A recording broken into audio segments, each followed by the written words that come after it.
Here we are, Big Al. Been trying to get this running for a few weeks, so welcome to the Nevermind podcast, Oddcast, whatever you want to call it, episode fucking 7, 8, we don't even know what it is, we lost track and who cares, it doesn't matter. Big Al Sargent's been a long-time friend of ours, has been on a number of our trips, and is a super interesting person with a lot of stories to tell. And I think we're all pretty excited to talk to Al. I spoke to Frankie today, and she's like, "Oh my God, we finally got him!" And I'm like, "Yeah, I'm pretty sure he's coming this time." So welcome, Al. Thank you, Matt. Pleasure to be here. Thank you. Yeah, so just a bit of an intro. I mean, you've done the Himalayas with us, done Sri Lanka with us, you hung in there, still by us through COVID and that. I can't thank you enough for your support. But you've had a super interesting career. We were just talking about your butchering. You started out as a butcher back in the day. Family generations of the slaughtering game. So yes, in the local area, and just born into that game, and it's been served me well. And then. Farming in general. Al was just telling me off the record, I think he's a little bit shy actually, but we'll loosen him up. We'll loosen him up with a couple of home brews. so speak up, Al, don't be shy, it's just us. And Copy that. Nobody listens to this anyway. Yeah, no, I've heard of the internet. I'm not big on the IT, but we'll come back to that. I've got a story about that later on I wanted to talk to you about. But Al was saying he started out as an apprentice butcher as a teenager here in Geelong. I think in, North Geelong or...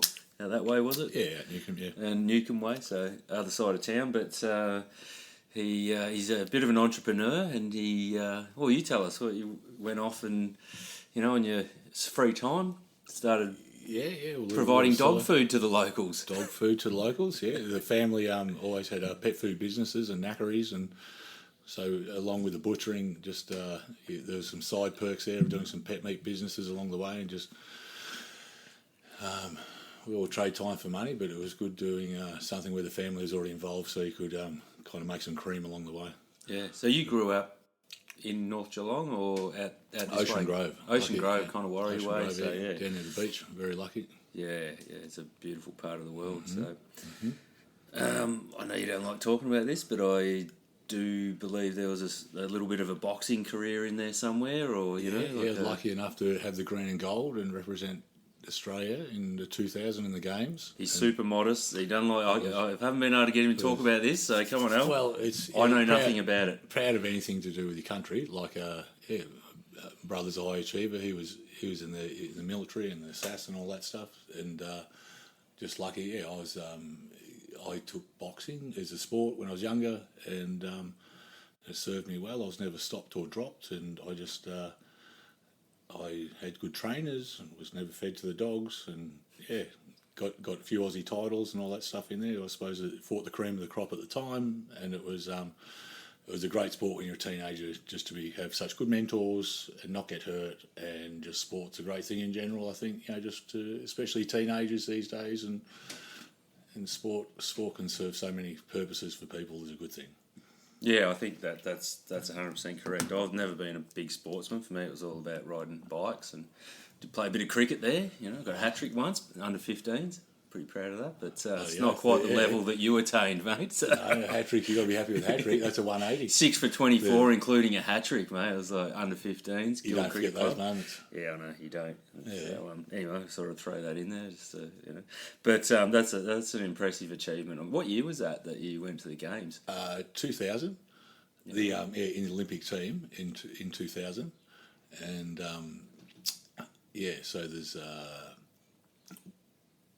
Without, I'd be pausing now because I'm not going to explain the actual thing. You won the Aussie title in that year, and then you had to go into the Oceanias to win the Oceanias to qualify for Australia.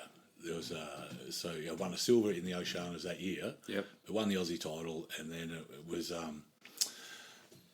it was other sports were coming into the Games, so they had to kind of eliminate numbers before they actually... It was the first year that the host country of the Games don't send a full team of every event. I didn't know that prior to trying. I wasn't active, and there was someone that was going to represent, and I'd fought him before and stopped him, and he was a cop, so it was great to get fit and, have the chance to have a rematch even though I'd stopped him before, and he'd done one of the Commonwealth Games, and it was good just to represent and not let stop him in his tracks. And it was great. We just succeeded on what we planned to do in a short time, and then but didn't get as far as to getting in there on the day of the games. Got a silver medal in the 2000 in the Oceanias. But you had to win the Oceanias to go through to the games. Yeah. Well, you still got more than 99% of the you couldn't. You don't get population, any mate. closer. You don't get any closer. Yeah.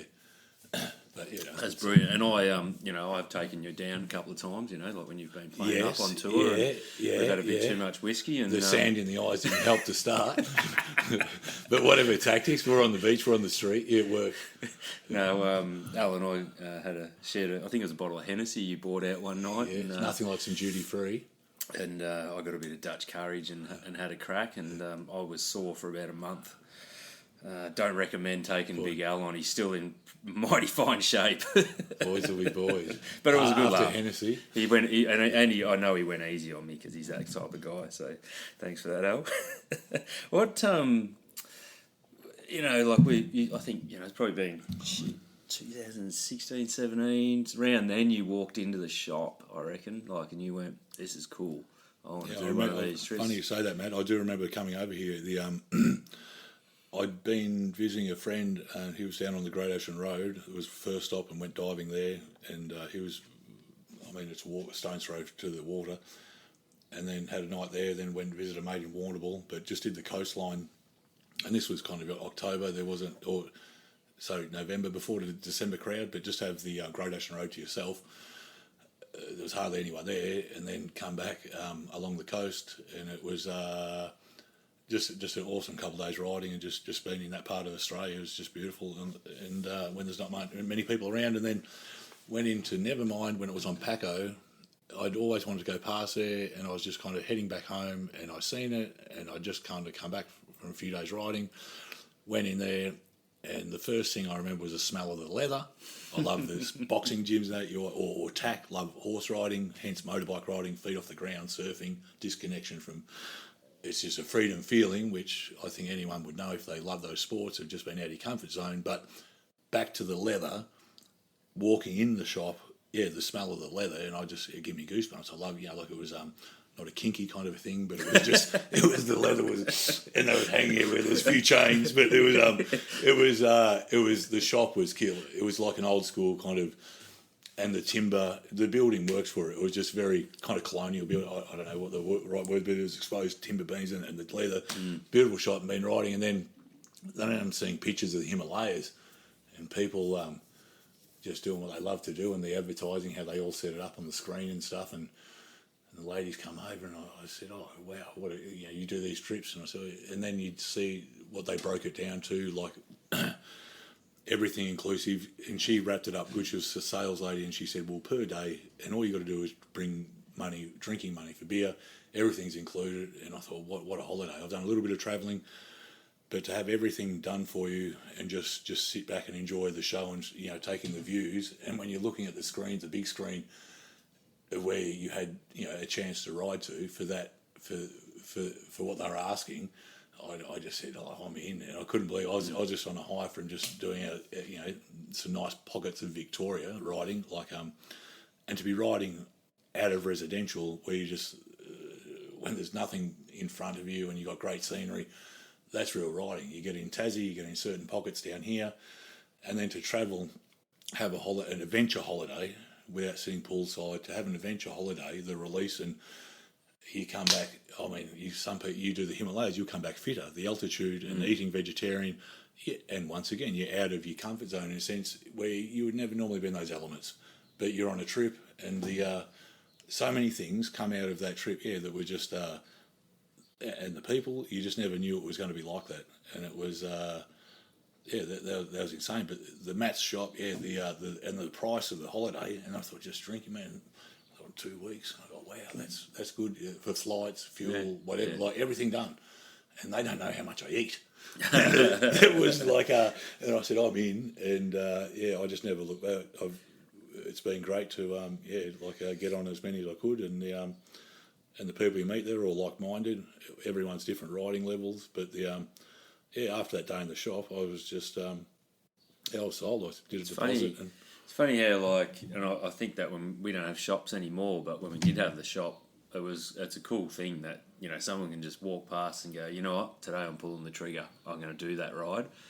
And then 6 months later, or 4 months later, or 12 months later, it's a life changer. You're on a Royal Enfield riding through the Himalayas. You're on the highest roads in the world. You know, it's like you could just change people's lives like that, and they just nothing's ever the same. You know, it's like just to even me, I go up every year, and it's like it's just unbelievable. I think the Himalayas would humble anyone. You feel like a flea up there, like just the avalanches that are happening, but just on the spectrum of what, you know, us in water or whatever in the water, how it's cut the caverns, and up there, like the sounds of like all the everything's so different when you never see it at first, but every day, every corner you go around is a first.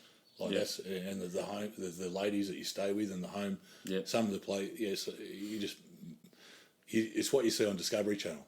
The stonework on those buildings and some of those pastures you can only see in winter. I mean, you won't see in winter time. No, you've got to go at the right time of the year, and it's everything in the skin. And these people, it's what you see on Discovery Channel. But you're walking around in it. You're in it. You're like, oh, wow. I often thought that, like places like Naka in the Spiti Valley there, you know, and you're in those tiny little villages right up in the Tibetan border sort of thing, and it's like you could be in a National Geographic documentary. Like They've got power, but that's about all they got. You know, there's not much going on there.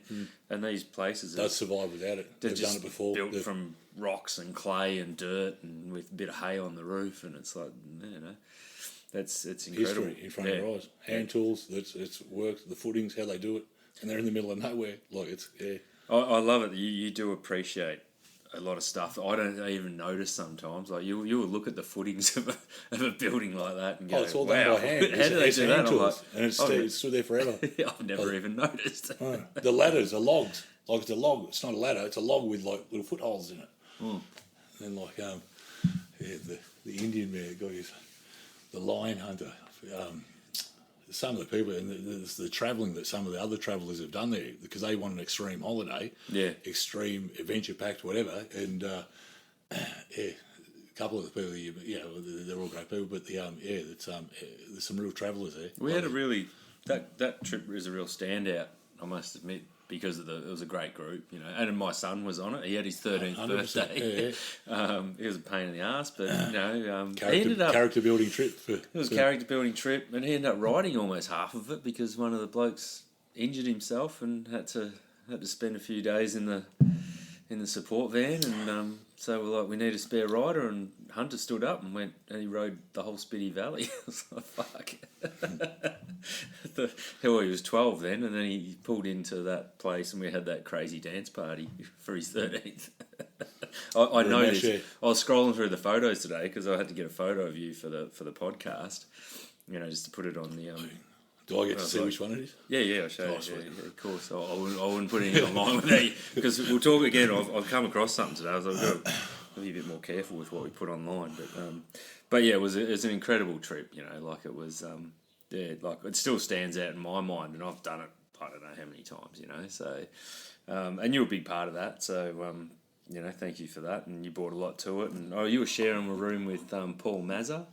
Maz, that's the line. Yeah. Hello, Maz. If we touch base through this IT, he'll definitely listen to this. I guarantee. Oh yeah, classic. Yeah, that's the line hunter, Maz. Yeah, he's throwing stones at lions before this man, and I'm not sure if he would have wrestled the lion to the ground. There wasn't too much of Maz, but his character, he was a mountain of a soul. Like he threw rocks at lions. Yeah. I was lucky to camp with him. Yeah, I spoke to him. Had the best bedtime stories. Did he? Yeah, we didn't share beds, but we were always happy. He's working in Namibia now or something. His lady was from Africa or somewhere like that. Yeah. Amazing story. Yeah. Classic man. Cool. And where he hadn't travelled, all trips. Yeah, you always have Do you have any standout places? And how's the gong? I'm wondering how your gong's going. Dong. What a big gong. That's right, he did too. Yeah, he's tight ass, but he got it for the right price in the end. He got it. Yeah. Hustler. Yeah, hustler. Yeah, he's a businessman. You know? Permaculture. I'd love to see photos of the farm one day. I'll get on the computer one day. Yeah, you have to get on Facebook, mate. So, and we had Sharon and that's not going to happen.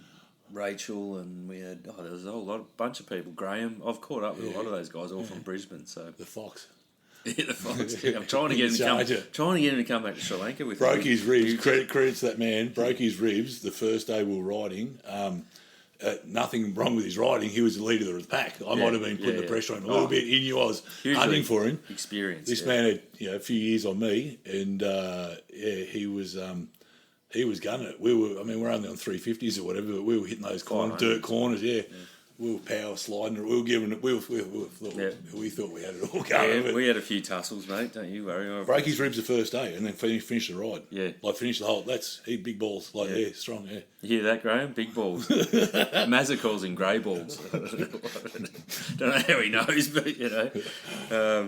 what are you riding these days? What's your preferred? You rocked around here on a mate's Harley, but Harley Road King. Yep, Harley Road King. Just a tourer. And it's I've had it for probably 14, 15 years. I won't trade it ever. It's it's very loyal, gets me home, and it's just a beast of a thing. Al has a policy: when you buy something, you don't sell it. You just hold it. Right? He's got the most incredible car, bike, and he's got he's just like he's it's a good policy. I wish I could. I buy bikes and 6 months later I sell them. Like, I've got to get something else. But not with Al. The happiness I get off them, I think it's worth keeping. It all balances out. Oh, mate. And if you get them at the right price, buy low. Yeah. And then just hang on to it, and they're collectibles, so they've got to go up. Yeah, well, I've got my first big bike now, my BMW Scrambler. I've never had a 1200 before. And as everyone knows, I lost my license. So this is about both of us. We get to talk about each other. It's just not all about me. We talk about whatever you fucking want, Al. So, as we know, I lost my license on that the day I got it. So, but I think I'll keep it. Just when I've got three. I'm halfway through the day 6 you months. Got it. The ticket got taken. Yeah. Well, within 24 hours. I got it in the afternoon on the Monday, and I lost my license Tuesday morning. Savage. Yeah, it's a bit brutal, but.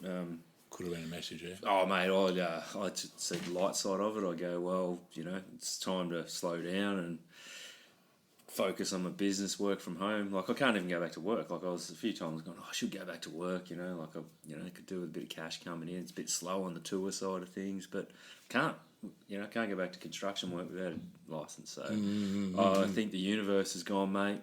It's time to focus. Yeah. And Frankie's on board, and we've just been flat out. So. Beautiful. Hopefully everyone starts booking trips, and then it's all good.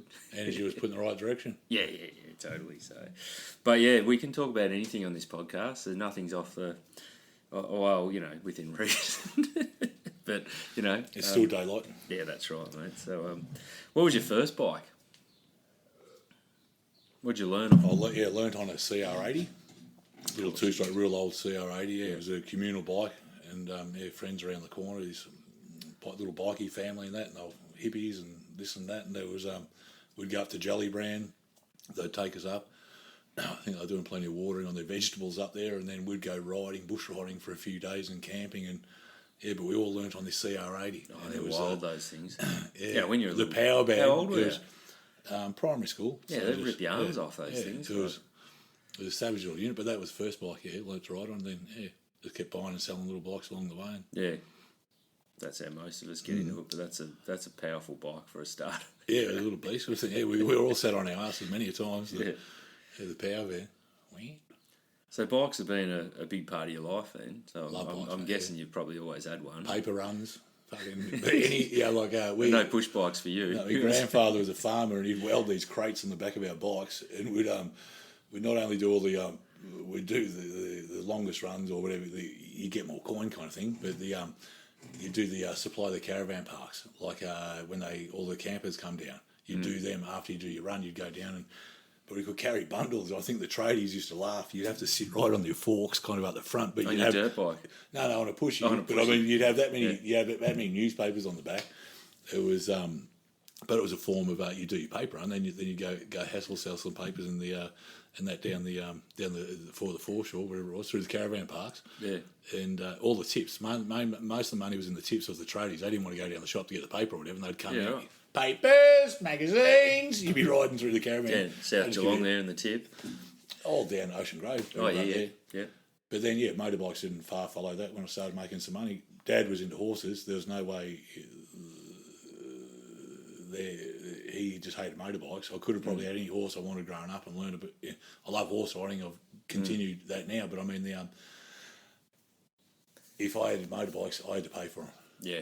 So they were just crappers, I don't know, P75s and all just different, just whatever, learning. But I remember just had heaps of them buying and selling. You just put them in the Geelong Addy and sell them. Yeah. or ring up crews selling Harleys that were buy, swap or sell. The Geelong Advertiser on a Saturday morning was as thick as the bloody Bible. And most of it was classic. Saturday, it was great for buying and selling sales cars and bikes and just, you get anything in there. It was unreal. It's just they were heavy too. And the Saturday age, that was a bastard. That was an inch of weight. Not anymore, mate. The days are over. It's all Marketplace, Facebook now if you want a bargain, which is... I spend a bit of time. Curly's is gone. Curly's is still there. Is it? Someone bought it. Yeah, Curly auction rooms. But it's all online. You can't go. I don't know how it works, but yeah, it's still there. True. It is there. I think someone with a bit of history with it, or wanted to see it continue. Purchase the business and it's kept it open. So yeah. That was a cool place as well. Retails for suckers. Oh mate, yeah. Well, I don't do it anymore, but I did it for a lot of years with the Nevermind shops, with the leather and the bikes and everything. It is. Mate. The overheads. But you had good sales. I'd always hit that sales rack. I'd just walk straight to the sales rack. I'm fucking give me the sales rack and make an offer and you take it. I'm winning. Okay. Winning. He'd buy all the shit. He's like, you want anything else? I'll give us one of those. Christmas presents. Yeah, fuck. They're good leather goods. The leather goods. It's July, man. No, I'll get in early. No, you were good to us like that. You helped us keep that support, keep us alive into COVID. But life's a lot easier without it, to be honest. It's just about motorbike tours now. That's all we do, and it's simple, easy. So at this stage, but I'm very disciplined and focused on that. So I think it's the way to go, to be honest. Like it's we're having all those feathers in your cap. It's look. I'm glad I've done it, but I'm not in a hurry to get back to it. You've ticked the box there. Yeah. So But there's never been, I can't imagine there's been any bad rap of anyone that's ever done a trip with you, to be taken away and to do to have that experience, like what you offer doing that, it's amazing. Like there was the team leaders, Bob, and the ones that you have in your unit, like that, it just goes on like clockwork. Mate, there's a bit of frustration through COVID and the year that followed, but we've done, as you know, we've done the right thing by people. Like we've got them on the tour, or got them on a tour at least, so you might not have got to go to, like you had a Nepal tour booked, I think, or something. But, when I started up again, I had Sri Lanka going. I go, do you want to do that? And you were like, fuck yeah, I'll do that. And wasn't it incredible? Tropical Tasmania, I call it. It was unreal, Tell us about Sri Lanka. That was nearly a year ago. Are you Barwan? Is hello. You've got a good Stuti. Thank you. And they love a Stuti. And Mata Hukana. It's too much. That's a bad word. Yeah, okay. Sorry, Sammy, if you're listening. Sammy Lembo. Yeah, no, Tropical Tasmania. Amazing joint. We didn't see surf there. It would have been great to see Aragon Beach and the surf and the waves. Well, I went back in October and I saw waves. Oh. Yeah, it was... Yeah. You could see the potential of the points. And Yep. But, same size as Tassie and just totally different to India. I liked the south more than... it was all beautiful, but just how you could have the heat on the coast or go inland and you got the tropical of the jungle. No, and it was just all so close together. Yeah. You couldn't take them a wrong turn. If you went there and you got based from Colombo and you come back, you take a wrong turn, you meet up with them the same day anyway. We did lose you. One time comes to mind when before we got to Aragon Bay, actually. That day. And everyone was like, fuck, where's Al? And I'm like, don't worry about him. We waited for a bit and I said, don't worry, he'll work it out. One bloke that I know will find us, it'll be him. So we packed up the corner markers and we went, right, let's just keep going. And we get, 5-6 hours later, we pull into Aragon Bay, we're at the hotel having beers, a little bar out in the street. It's a one-horse town. There's nothing there, but it's beautiful. Just palm trees and beach and a dirt road. And, it's just starting to get dark and we're like, you reckon he's all right? And I'm like, I've even rang your mum, like I had a few phone numbers. I was like, you haven't spoken to Al, have you? And she's like, no, is he all right? And I said, yeah, no, he'll be fine. And then don't ring me, mum. Sorry about that. But I didn't mean to. It was an accident. But I'm like, no, I wasn't worried. I'm like, he'll show up. And it was just starting to get dark, and we heard this bop, bop, bop, bop, bop, bop, bop, bop. I'm like, there he is, going down as the sun's setting behind you, jacket undone. Just fucking, you see us all sitting at the bar, and you're like, drop the bike in the middle of the road, being a dickhead, just walk over, grab a can off me, and just start drinking and go, you all right? You go, yeah, I've had a great day. True to the word, I did go over the bars. I didn't mean to drop the bike. I wouldn't do that. The bike got me there, except, there's a little, without explaining, there's a bull bar thing at the front, and I'd already hit a big monkey that day when I was touring by myself, and the monkey had smashed one of the support things holding up, so my left foot was holding up. I turned right into the bar where they were, and the bars turned down, so it was like a rigid foot peg connected to the front of the bike, and I just high-sided in. But I wasn't going quick, and there was sand there, and I just kind of rolled into the bar. It looked like it was semi-planned, so I was happy with the exit. Not planned, and I definitely didn't lay the layer over. For us, it was brilliant. It would have been. It was like he staged this. He's been sitting up the road waiting for the right moment. Like, you couldn't have, pulled it together better. I was happy to catch up to you in foreign country, this and that. I'd been gone. I'd had a great afternoon. I checked out the way. I didn't miss out on anything, but it was good to catch up with him before sun come down and get some combination. It was guys, yo. That was brilliant. I'll never forget it. And I never knew that they were going to Aragon Bay that day. We were in the jungle. We was inland when I didn't have the destination. It didn't matter. You follow the pack. Yeah. But I knew you said we're going to the beach that way, so I looked at the map and Aragon Bay's that way, and I made it. It was rolled the dice. You did well, mate. I had all faith in the world. The bike guides were on my side. I was with the right people. That was my first trip in 3 years, I reckon. So it was my return to touring. Thank you. Cheers, mate. And we're back in full swing now. I'm a full-time, tour leader again, I guess, and that was just a great way to kick it off. I didn't plan it. I thought I'd never ever run a motorcycle tour again. But I wasn't going to miss it, knowing that it was your first. Being that you hadn't been there before, kind of thing. It's a jump on one where just to have that energy, because being a traveller and that you are, and all the places, time and what you've done, but you've never been there before. You don't, So far, well, it's just good to by chance. I'm working construction. Good to become share. real good mates with Sammy. My Sri Lankan mate. Did they turn it? Did they turn it on at the? Didn't they? The Rock parties. The Rock Fort. Rock Fort. Yeah. They're just beautiful people, they just really made an effort. They still do. And, without those guys, it never would happen. It's like, I'm sitting next to a guy, Sri Lankan engineer. We're bloody getting along like a house on fire, going camping together. And he's like, my folks got a hotel in Sri Lanka. I'm like, no shit. And he goes, it's dead quiet. Can you bring a few people over? I'm like, fucking oath I can, said I used to be in that industry. He's like, no shit. I said, divine. I'll just put the feelers out. I said, we should be able to get a group together. And then, there was 22, 23 of us, it was a big group. But, I said to everyone at the time, that trip was going to, whoever wants to jump on, the more the merrier, and it was fine, That bike of yours probably never going to be the same again, but...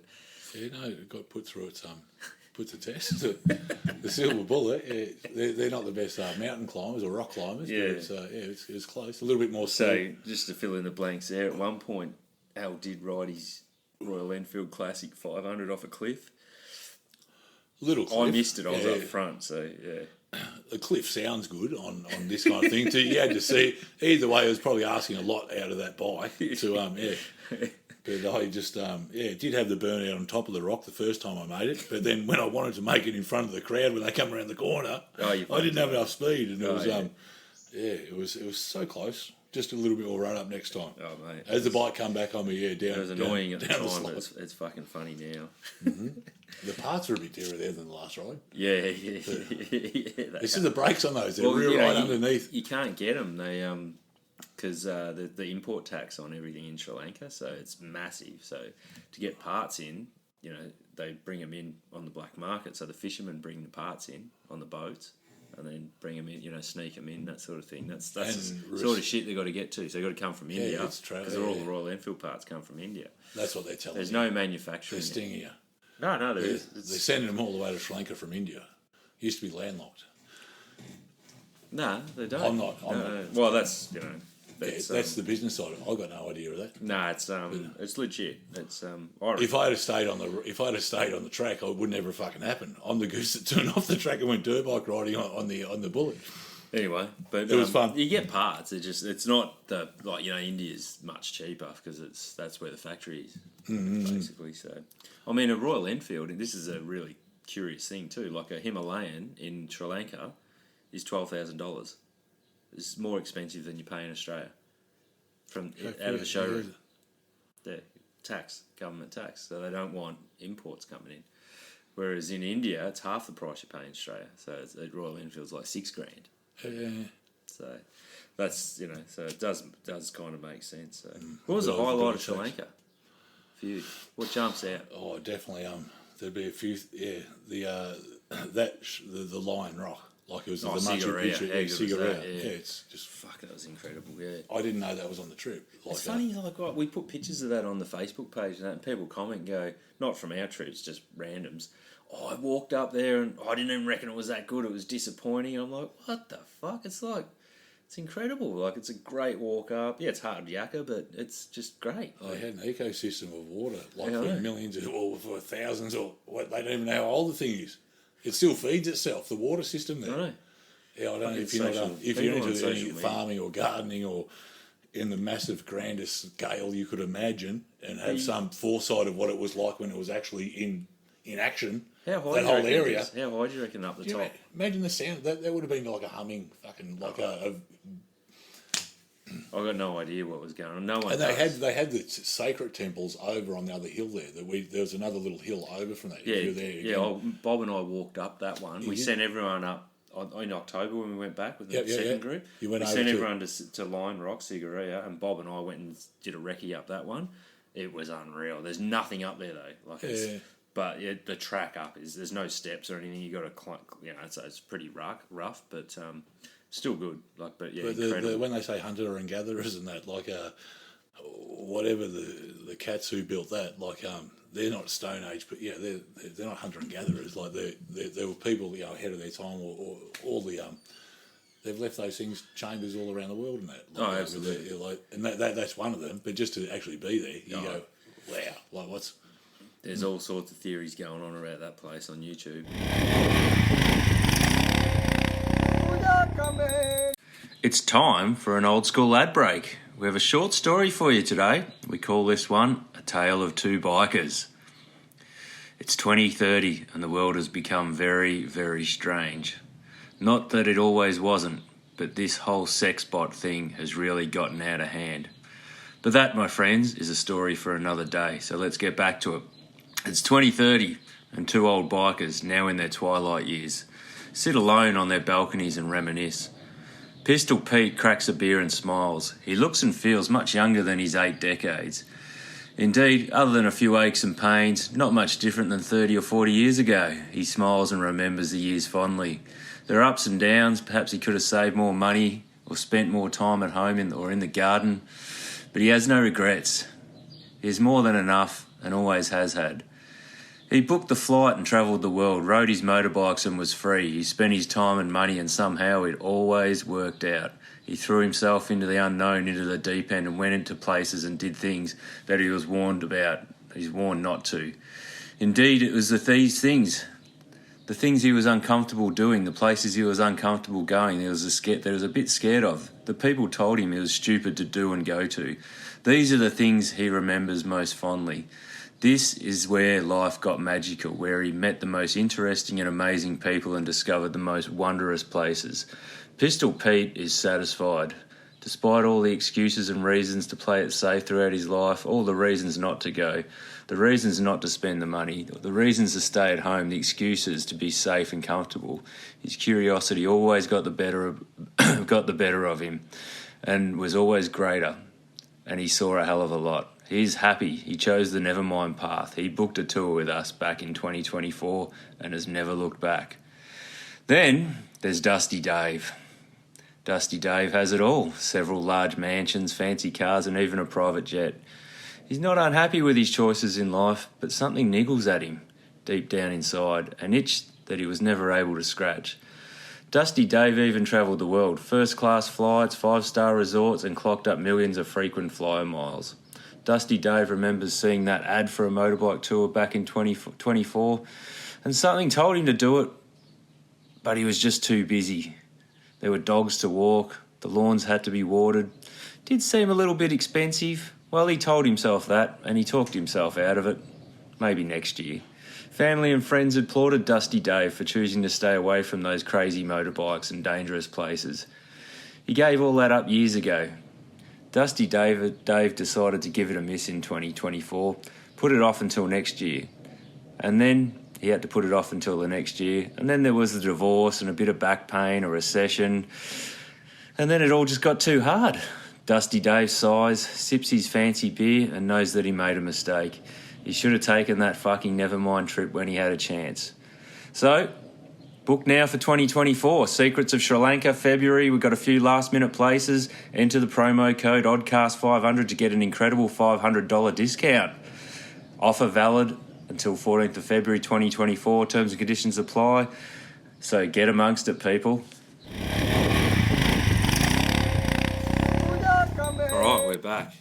So, we just had to go and refill our beers from the Kegerator. That's a homemade Mexican cerveza. I think you're a bit of a fan of it, Al. Very tasty, very tasty. I was looking forward to it. I've had a few different styles and match beers, and they're always tasty. And this one's a winner. Yeah, so I'm not trying to sound like a salesman. Maybe I'm getting too fond of this podcasting now. I can't shut up. Well, might become a regular thing later, Friday afternoon. A couple of cold ones. Once the beer's there, I'll be here right on time. I've got a cider, a raspberry and lime cider that we could crack later on as well. So, no problem. So there we go, mate. So back to the bike tours, because that's what it's all about. What's a lot of people say it's been a life-changing experience, all that sort of stuff, and yeah, it probably is. But do you feel that the two tours you've done, the Himalayas and Sri Lanka, are been valuable life experiences and have brought something important to your life? Oh, it's a baited question. You know that's it's a yes, yeah, 100%. But yeah, just you already love what you're with people that all love the adventure of motorbike riding. Yeah. And then even all levels of skills, and it doesn't matter. Everyone makes the tour. Everyone made it home on every ride. And to see the photos, if they were questioning themselves, if their capabilities was there, well, it's all such low speed over there. It's all you're hardly out of third gear. Yeah. And then to go through towns that have got big populations, there's no pressure on the ride.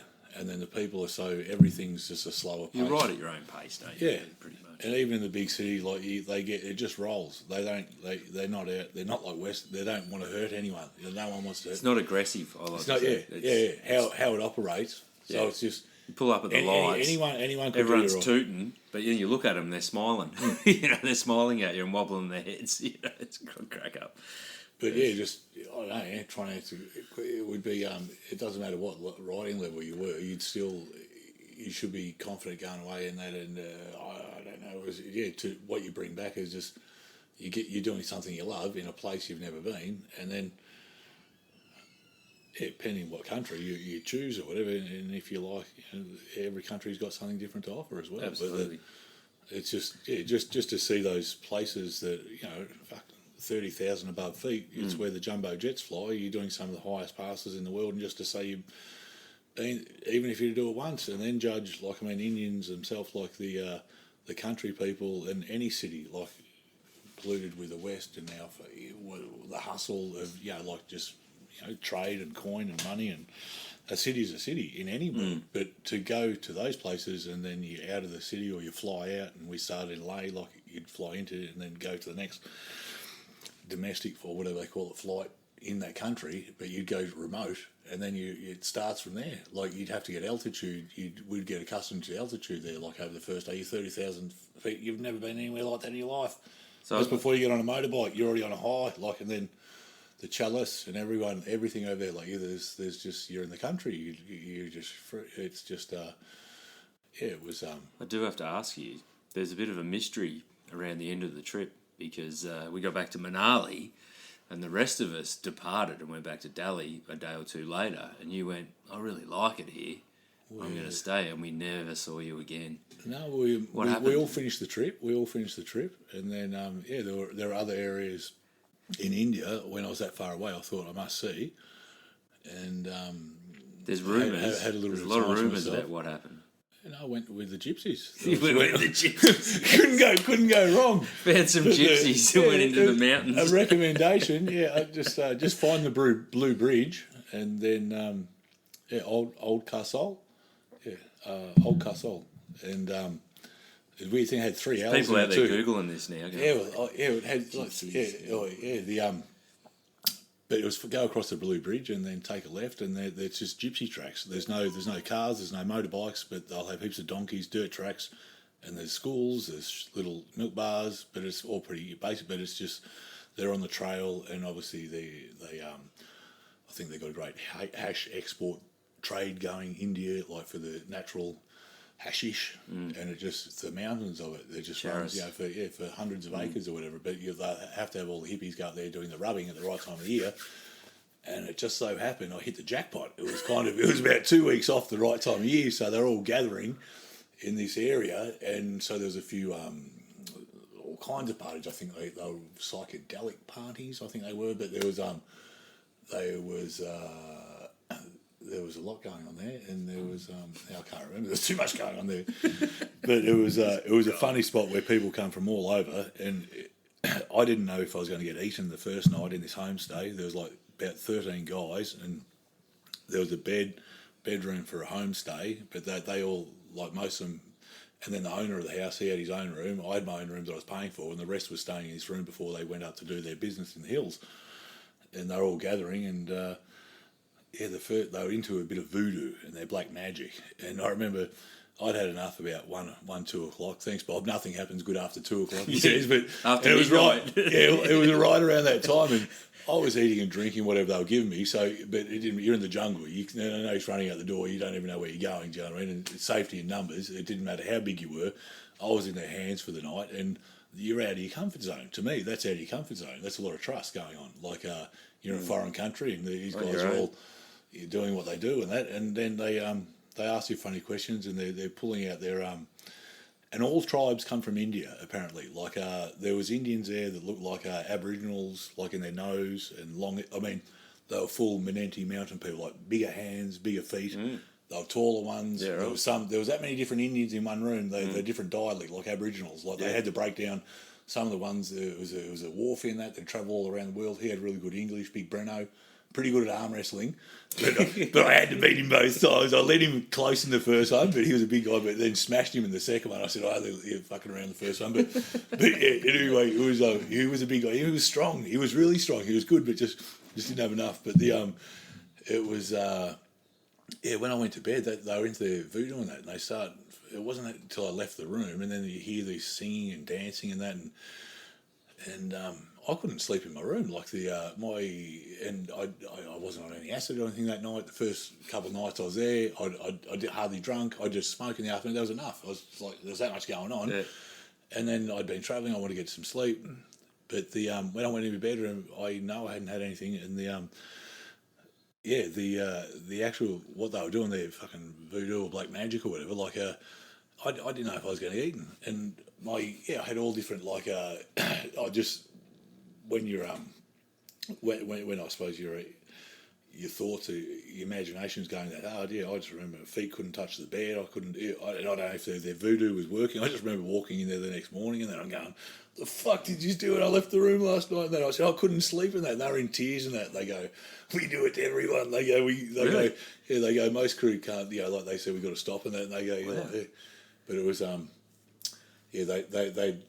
They have certain different ones going through that area, and I ended up staying for a week, but it was I only had it the first night, that experience where it was just and then after that it was but it was an amazing little part of the trip, and it was just a first. That's a definite. But that's unreal. If anyone's going to find this shit, it'll be you.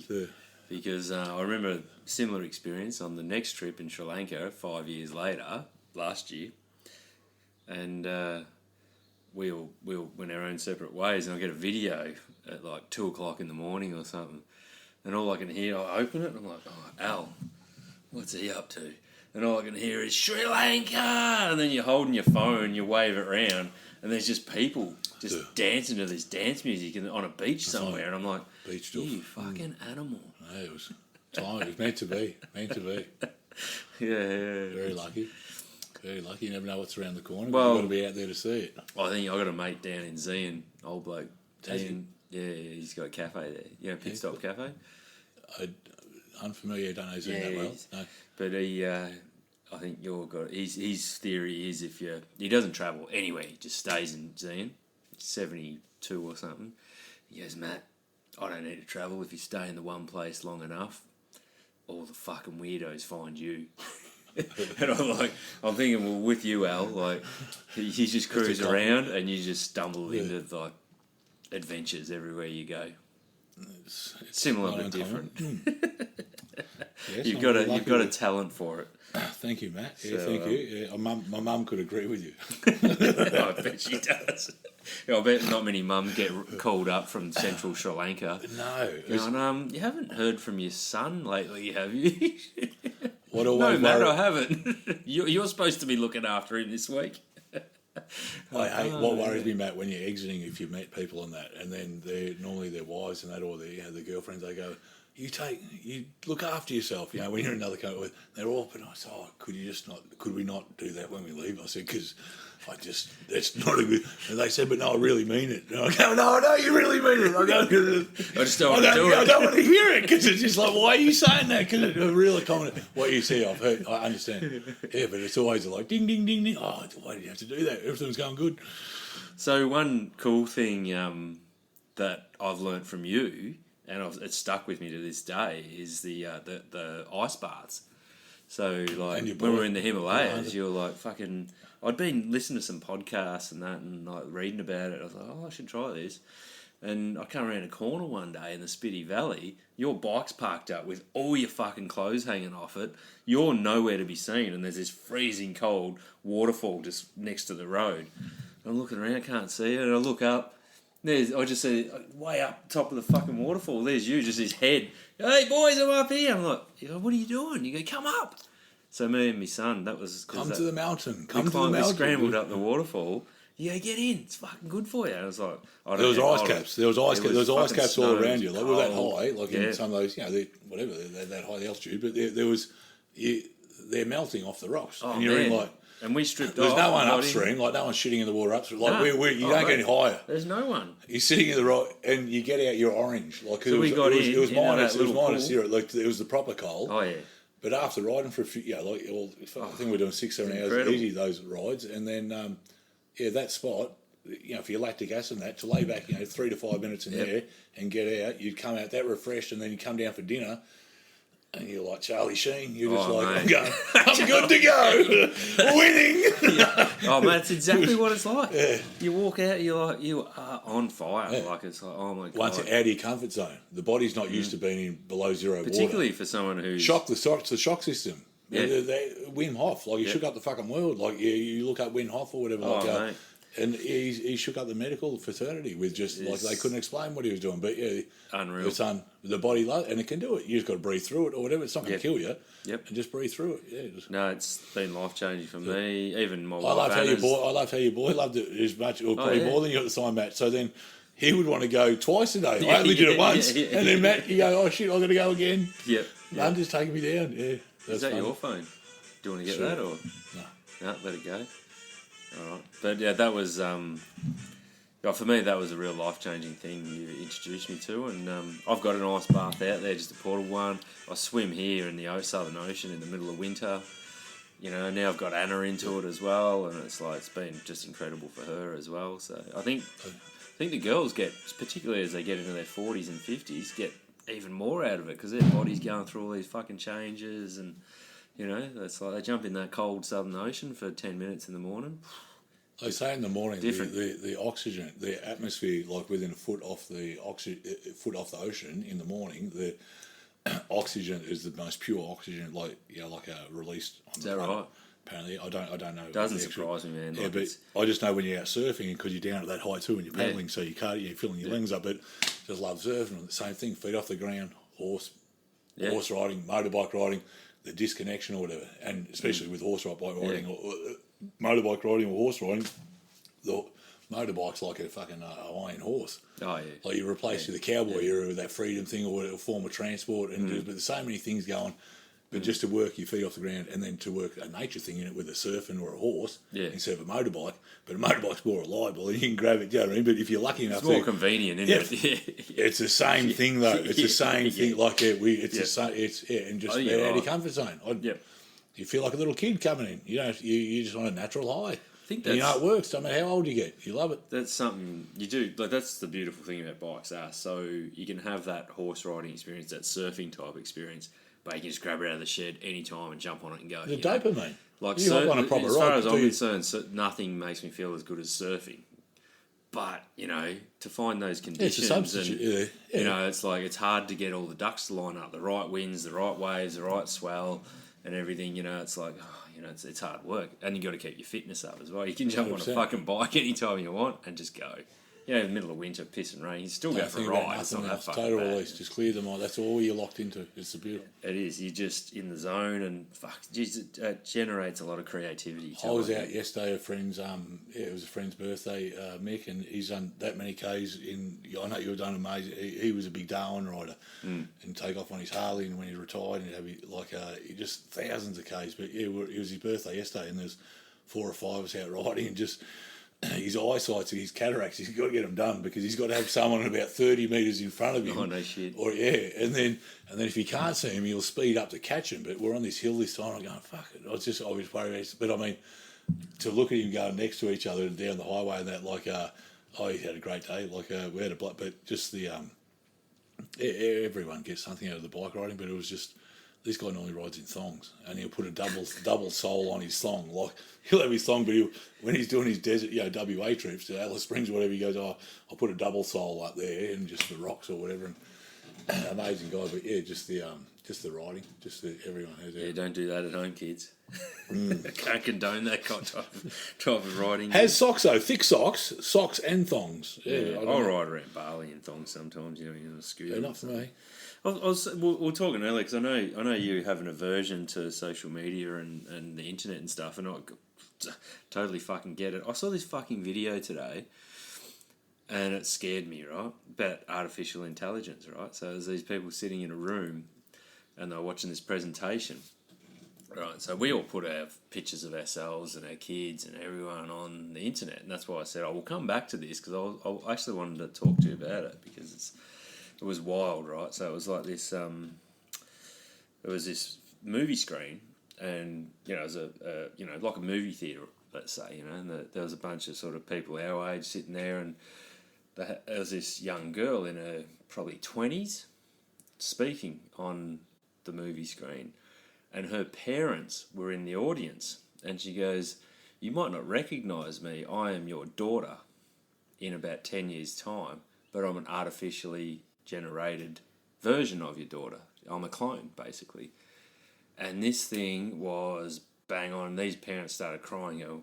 They spun out like it was like fucking ridiculous. It was they like part of the experiment? Did they know it was happening? I don't know how real it was, but it scared the fuck out of me because it said, and she goes, and it was, so they'd obviously created this clone of their daughter, but an older version. So her daughter might have been 12 or 13, and this is probably a 22, 23-year-old version. And she was saying, you don't understand what's going to happen in the future, right? She goes, listen to this. And she played her voice saying, "Mum, I'm in trouble," and begging her to send her some money. She goes, "That's not me. That's an artificial, like we can," she goes, "we all think this artificial intelligence is great, but we can generate anything now. So what about, so I wanted to get you thrown in prison. I can get on a computer and go, can you make a video of Al jerking off in the park down the road?" I've got heaps of them. No. No, we don't need to make those, but something interesting. And I send it to the cops, and they go, they can't tell the difference. You know, but you know what I mean? Like for blackmail, things like that. It's like you're going to end up Courts, with I just think of courts, mate. It's evidence. Yeah, but then all of a sudden, you're prosecuting. Yeah, it's fucking fabricated. Video can't be used as evidence anymore because it's like, well, yeah, I'm hearing. Yeah. So which way is it going to go? What's going to happen? Because I was watching this shit and I was like, what the fuck? Like I was like, I couldn't believe it. I was like, because I never thought about it. Like I'm like, I have no doubt that it can do that. And you can and this is what you said. Like you said, just be careful. Like, you know, show me the photo that you're going to put along with this podcast. I just want to make sure I look good and I was sitting in the right spot. I used to think you're paranoid. And I'm like, no, you're smart. You know, you're like, because people can. Yeah, so I've got millions of photos of me on the internet. Fucking Facebook, Instagram, you know, from running a business for so long. You know, it's like, and you've got nothing's hidden. People no put their kids on there, so all AI AI needs, all these artificial intelligence programs, they just need, you know, half a dozen photos of this person, their voice recording like a podcast. And then I could be everything you see on the movies has actually happened or true or going to happen. It's happening, and it's like they could frame me. I could be all of a sudden giving hate speech and, you know, saying all sorts of nasty shit. You know, you can't even get away with saying not even nasty shit anymore, but like real nasty shit. And all of a sudden, I'm in the slammer for something I didn't do. You know what I mean? Like it's fucking scary. You just hope you're on the winning side. Wow, yeah. Well, if it goes full Terminator, it's going to be interesting, mate. I reckon. Send me to Tassie. Well, it doesn't have to be that hard. Just let's just do some basic farming and just easy living. We could bunker down in Conowari. If you can't get on the boat to Tassie, but not much food around here. Yeah, Tassie's probably a better option. No, there's plenty of eels. Yeah, fucking fart. None of want to be near. Too much burger in here.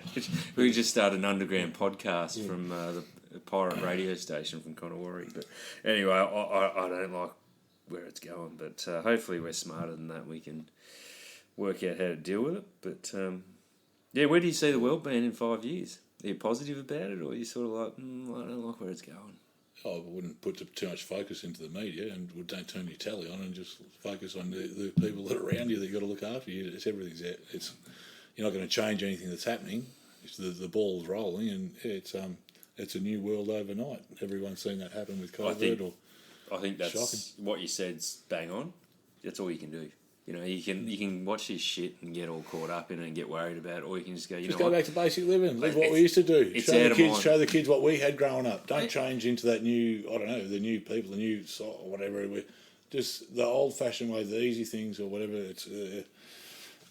Doesn't have to be so complicated. It's like you can still use technology and do what you got to do, but it's like just do what you got to do. Focus. We're an amazing country. We got good soil. We got good rain, and then I'm not saying fully self-sufficient but I mean just basic living. Yeah, like put plants and trees, get a veggie patch, whatever. Yeah, show the next generation. Don't lose all our seed stock to genetic stuff. And when you talk at least be able to grow something yourself and show kids that fruit comes off a tree. There's a veggie patch, and you most can eat. kids wouldn't know that now. But look, talking about stewed stock, stewed fruits. Seed stock's a funny one because I have a theory. Like everyone talks about the demise of the human race, and it's going to be fucking Terminator 2 and all this, and you know AI is going to come and kill us. I don't think that's what's going to happen. I think, and you're talking about just when you said seed stock. I'm glad you said because I sure. What I think's going to happen is they're going to build these fucking incredible sex bots, right? These robots, women that are just hot as fuck, like better than the real thing. Right, like, and you just put your virtual reality goggles on and you plug yourself in. You know what I mean? Like, plug yourself in, and us guys are just going to be fucked. Like, we're going to be sitting on the couch all day, just getting, you know, like, and that's it. You get to give them their own name. Our seed, we're just getting milked, and like, that's it. There's no more. The human population just crashes because men have just got these amazing sex. And women are just giving up on us. Can they cook as well? We don't need them anymore. They cook and clean? Well, you don't need it. You just get Uber Eats now. So you don't need cooking, you do. You just get, like, just push a button and you go, I want a hamburger, you know, like. I think it'd be a bit cold to hug. Is it like steel? Or is it they come with skin? No. It's beyond steel. They've come up with this special nylon stuff that's just like flesh. Like better. It's better than flesh. Like it's like, If you want, You still have to wash. If you want to slap its ass and you want wobble, it's got it. If you don't, it hasn't. You know, like you can get whatever you want. I could picture, yeah. Every couple of weeks, you'd press it. You got an app, and they bring you a new one. Like they just swap it over. Like you get different. Or you trade it with a mate down the road. Well, that's it. Yeah, you can swap. You hose them down and swap. You know, and that'll be the demise of the human race. Yeah, well, in the next 5 years, no one's made a move. Are they on the market yet? Why are you asking me? No, just what you said. You said it. You asked me in the next 5 years. Where do you see things now? I'm glad that I was interested. Where I want. Where can I get one? No. What you see going in the next 5 years? Well, this is maybe this would be a great dystopian fiction movie like Terminator 7, Attack of the Sex Bots. Mm-hmm. I don't know. It's going to sell. Sex always sells. But there's all this action and violence. I don't think it's going to come to that. I think the artificial world. The media's milked that enough. Yeah, the artificial intelligence world. These computers and Skynet. That's just going to go. Oh, we got these guys covered. Don't worry about that shit. We just hook them up to these sex bots. Yeah. It's kind of like a cross between the Matrix and Terminator 2. It's not out of the question. Yeah. Anything. Yeah. Mate, mark my words. I reckon it's not going to happen more quickly than we think. It'd be like probably next year. You just got to look at defence and that. Well, they don't tell you, what's out there in smart weapons and that. What, they're probably 20 years, whatever they say. Imagine the things that you hear and see every now and then. But what is actually out there? You know what I mean? Fucking hell. If you do get a sex bot, would you name it or would you like? Definitely. Juanita. Yeah, with like afro black hair. And she got to play saxophone. Juanita. And yeah. That's brilliant. They're like a Hawaiian maybe. Like, where the fuck did you come with big smile. Is that a real name? What? My mate had a blow-up doll. It's called Juanita. Never dated her, but yeah, it kind of looked like her. You'd sit her on the bar and that. Like you'd walk in, you'd think of someone sitting at the bar, but the worst thing, he'd always change her. Like you could tell, like he put a lot of work in this fucking doll. You're like, yeah. Did you ever no, I didn't use her? No. Fornicate. I smelt her from time to time, and she smelled beautiful. I think you put a bit of perfume on her every day, a bit of Bulgari.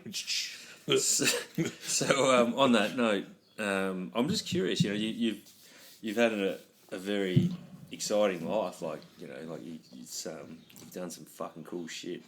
What inspired you? Like role models, or like is there any books or movies or something? You just like went, fuck yeah, I want to be like that one day. That's all. How's that question? Having just awesome mentors. I think just their grandfather, then just forged with just paper or just working kind of working. Good, we had people that come. Yeah, they come from they've seen war, they've seen depression, and returned servicemen or whatever, and they're farmers or whatever. They're all. Yep. But I mean, fruit, salt of the earth. Like good stock and just what you don't learn off. I mean. The only mistakes I've made is you make your own choice. Do you know what I mean? But you've already got all the right tools to take you wherever you want. But I've got to thank good people for that. But like I said, and there's a lot we haven't said here, but you've had a super interesting life. Like very lucky. Yeah, great family. I'm just curious to see what drives people to have good mentors growing up when they're looking for someone, even if it's not a parent to talk to or whatever, but I suppose just the mentor, the someone that they trust. That makes total sense.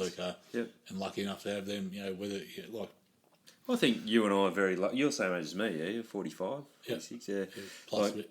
Plus a bit, thereabouts, But I think we're very lucky to grow up where we did too. Like I think, we didn't grow up in a capital city. We grew up out of we had the city type stuff we needed, but we also had a lot of open space, which I think's I give a lot of credit for 100%, for where I'm at in life. Get out the door in the morning, they shut the door, see it dinner time. Go and entertain yourself. We're very lucky like that to be put in a place on the trust of the community that's around you as well, that people didn't worry that you're out all day or whatever.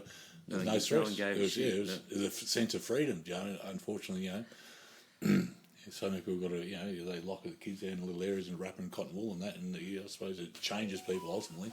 Yeah. To not have freedom growing up. When you hear people, I speak to older people that were older, the people's grandparents that are passing away now, 80s, 90s or whatever, and then when they talk about they didn't have anything, but the sense of just to have total freedom and, they said they'd rather not have, the trading. They'd rather have that. Yeah, I would too. It's like we're talking about community bonding or whatever it is. There's not much kangaroo courts where small towns police out the shit before something happens. They sense it, they see it, and the cops would pick you up and slap you around a bit, and then send you home to your folks. Like fuck off. Like you can't do that anymore. Mm-hmm. But like we joke about the sex bots and that, but they're already here. What do you think? Fucking Xboxes and all that are. It's just you plug into it and you just get a dopamine hit. Like there are some kids, and there's a lot of kids who will just sit in their rooms all day. And they're just it's a sex bot. That's what it is. Sport. Thank God I had sport there. Yeah. I got a fucking massive sex drive, and I'm just so glad I've had sport to for me, to replace motorbikes. I had motorbikes. But and places to ride them. But dopamine. I've studied this stuff lately. I've been looking at a few of those psychology things, but that dopamine and then relating to other things, but to have sport or the motorbike riding. Woo. So where are we going next? Patagonia. One-way ticket to hell.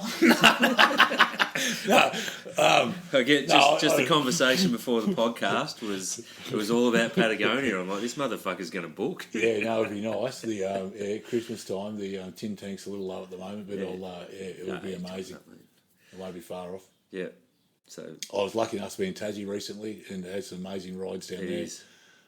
Scotty and beautiful Annie, and he's going to be a grandfather. His daughter told him in a bonbon at Christmas that he's going to be a dad. It's coming our way, bro. His wife's the best rider I've met, and since she's been riding the last few years, and to be two up, the paces they do and the places they ride, God, she can ride, and she's plats, riding, big plats out the back, and they're a couple, and they're just like. In the time they're riding and that, but just to have that with your partner, to be able to share that and go riding and to be in Tassie and I've got some beautiful friends down there, but just riding in those areas. But you've got to find these certain pockets. It's not like you're riding from down the street or to the pub, or you got to get out of town and you got. No cops around, no other traffic, and it's like a race circuit. But you don't have to be going quick, but just the feel of just. And then to have holiday involving that all together, it's the trifecta. Yeah. That's why I go to Tassie, to do all the same combination that I don't do with Matt or whatever. But I've been going over there 20 years. I love it. I know it works for me. You got the water, you got the hills, you got nature, it's like Top Gear, but you got to put yourself in the right spots to do touring. And you love motorbike riding, you don't go quick, but you're just touring. Yeah. And to do it with your partner, I look so up to those people, and they're beautiful farmers, beautiful people, and congratulations on your new little grandkid. They're going to be grandparents. It's huge, but they'll send them the podcast so they can. Yeah, I'd love to. He's into this stuff. That'd be good. But it's just to go on new roads and that. Anyway, keep going back to Tassie, but to do it overseas. Oh man, I've done that many laps of Tassie over the years, just with the bike tours we used to run down there. I love the place, so there's beautiful people down there too. So I can't wait to get back down there. I haven't been back since. Biggest thing I've got to say, I'm interrupting. I always want to get home. I've got a daughter, and a family that loves me or whatever. But I always ride within my capacity to get home. And it sounds stupid doing stupid shit on the rocks and that or whatever. But Matt, anyone could do your rides and that, and then all levels, and you still get the same buzz. Yeah, That's I've always said this. We make that crazy adventure riding accessible to anyone, really. If you've got the will, we'll make it happen. So, but I think. And everyone's got back from our rides I've done. I couldn't believe some things ago. Everyone got back. Every time, that's credit to you, mate. That's huge, mate. That's fucking massive. I was shaking my hand over that. Fuck, you got big hands. I will. If anyone wasn't going to, it was probably going to be you, to be honest, and not from a ride. It's just I worry about you when you go off into we don't wind it up like into the wilderness. You're a wild man, Al, and. You've got some wild stories. It's a jungle out there. I know. It's a jungle. We could go on all fucking night, and we're going to do this again soon. I hope you'll be keen to come back anyway. I fucking enjoyed it. I hope you guys listened and have enjoyed it, because it's for us, it's 6 o'clock on a Friday night. It was a first for me. Yeah, we've had a couple of home brews and probably have a couple more. But, we'll wind it up there. So thank you, Al. Thank you. We've got our 2024-25 calendar up on the new website, www.nevermindadventuretours.com.au. So jump on there if you want to come for a ride next year. We've got all sorts Have of I stuff got any going on. nudes in there? Am I on that one? Centerfold or what's? Yep. Beauty! I've got the perfect picture of you. It'll come out. It'll be on the podcast home screen. So you know exactly what picture it is. I'm pretty Am I sure. oiled up? No, but you're wearing a skull cap, boots, and board shorts. All right, bring it on. We got a social weekend ride to Mount Hotham next weekend. It's $120 for 3 nights accommodation, which is incredible. The Bob's organised that. I actually don't even know much about it, but I'll be there. I don't have a licence, I can't ride, but You know some good roads up there. I need a lift if anyone wants to drive me up there. Board, So I'll be up there on the Friday, Saturday night. But Bob's got all the best roads mapped out. So, you know, if you want to have a good weekend away, that would be fantastic. I think there's about 20 of us going, and there's space for a few more. So jump on that. Frankie's coming down next week from Byron. We're going to do an info night somewhere here in Geelong, maybe Melbourne. We haven't found a venue yet, but it'll be next Thursday night. So, you know, it'll just be an opportunity to come along and talk about bike tours, meet a few crew, just the standard sort of stuff. And I'll be tour leading from the 5th of February in Vietnam, then going straight to Sri Lanka. So I'll be away for about 5 or 6 weeks. Vietnam's full up, but if you want to come for a ride with me as your tour leader, I've got 3 or 4 places left for Sri Lanka. 24th of February to the 8th of March. Al, you've done the trip. What do you got to say? I think Tropical Tasmania, it's beautiful. Jump on board, Get in there. Yeah, get in touch and love to have you along with me. So thanks for listening, and we'll see you on the next episode. Goodbye. Adios.